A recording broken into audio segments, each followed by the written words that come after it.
With the big speaker no longer obscuring my view of the band, I was able to see the bass player clearly and the drummer too, who I now knew to be Larry's twin brother, although the drummer was a bit more toward the center of the, well, I guess it was sort of a stage-like platform that they were on, but it wasn't very high at all. The rest of the band members all had their backs to me. All of the band members were dressed in black and each individual seemed to have his or her own unique hairstyle. Suffice it to say that only a rock and roll band could get away with looking as bizarre as they did. "So you were right," Fish said to BB. BB gave Fish a pat on the tummy as he said, "Just stand there and look beautiful would you and let me do the talking." Fish's reply was to cross his arms stubbornly over his chest while rolling his eyes. "So he is," I started to ask BB, but before I even finished Fish was nodding his head and mouthing, "Pampers boy." I was quickly becoming aware of this tightness in my chest, a throbbing in my ears, and my head had gone from swimming to aching like someone had brained me with a baseball bat. BB grabbed my good hand with both of his hands and was bouncing in place. "This is so great." He looked at Fish who still had his arms crossed and said to him, "We got to tell Sissy." I hadn't realized until right then, but somewhere in the recesses of my mind, I had already made the connections that if BB and Fish were Baby Bruce and Pampers Boy, then it seemed only logical that Sissy for You and Diapered for Life would have to be none other than Bertha and Larry. "I don't know where she is," Fish said looking around and shrugging his shoulders. "You mean Bertha? I left her over by the punch, sucking on Larry's face," I said while pointing in that direction and nearly poking some girl right in the boob. BB and Fish both looked at me with what I took to be confusion, but then BB's eyes lit up. "Larry is here?" he asked, nearly jumping out of his shoes with excitement. Yeah," I grunted and nodded while mentally scratching my head. Fish nudged me with his elbow. "Guess you didn't whack him after all." Of course he was joking with me, but my head wasn't working too well and I totally missed the joke. I need to sit down," I mumbled. "You don't look so good," Fish said. "Are you going to puke?" BB asked. "I just need to sit," I mumbled again. Somehow my two friends heard me and helped me get over to the bleachers, which had been collapsed and pushed back against the wall, but still, there were 2 rows available to sit on. We found a section that wasn't occupied where the 3 of us could sit and talk and I could hopefully get my heart to slow down and my head to stop hurting. "You okay?" BB asked. I guzzled about half of my water and then shook my head as I asked BB, "How did you know it was me?"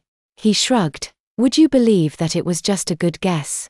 Oddly, I nodded even though I meant to shake my head. "Why did you bring up Bertha and Larry over there?" BB asked, leaning in and speaking right into my ear.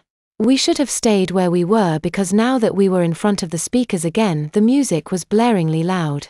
"What?" I said. I hadn't heard what he said, and I have no idea how Fish had heard him, but he had and he repeated it for me.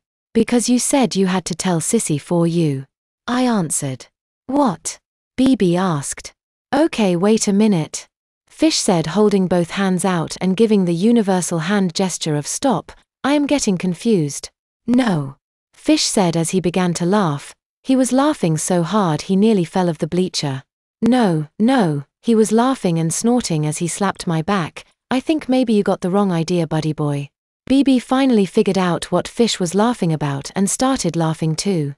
"No man, Bertha isn't Sissy. Heck, she doesn't even know about, well, you know what." Okay, I was officially confused. "What?" But I thought, I began to say, and frankly I was getting a bit ticked off at the way they were laughing. A group of students had moved closer to us. They were so close they were nearly on top of us. It wasn't as though any of us were looking at the band, but now we couldn't see them even if we wanted to.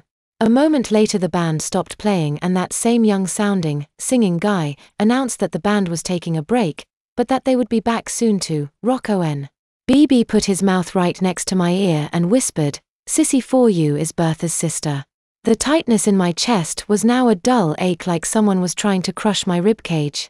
Fish suddenly pointed into the crowd, in the opposite direction of the band and loudly announced, "There she is." "Where?" BB asked. "Never mind, I see her," and he stood up and pointed. For a fevered moment I thought he was going to call her over, but now that I have my mental abilities back under control, the thought that Stax, whether she is sissy for you or not, would have been seen socializing with the likes of BB and Fish was utterly ridiculous. I stood up and pulled BB back down. He was drawing attention to himself, and the last thing I wanted was to have others looking at me. Wait, you mean sissy for you isn't Bertha? I said throatily to them both. I could scarcely believe I'd spoke those words. No way, man. Fish said, still laughing himself nearly sick. Are you kidding? I looked up and saw that Stax seemed to be making her way over, and God help me, I didn't know what to do. I looked down at the bottle of water I'd got for her and momentarily thought about throwing it away so that Stax wouldn't come for it. I know it was a stupid, irrational thought, but stupidity and irrationality was all I had left. All other mental circuits had overloaded and burned out. No, no, no. I said under my breath, no, this can't be. The words, though only feeble attempts to regain control of my thought and emotions, seemed as though they were being screamed.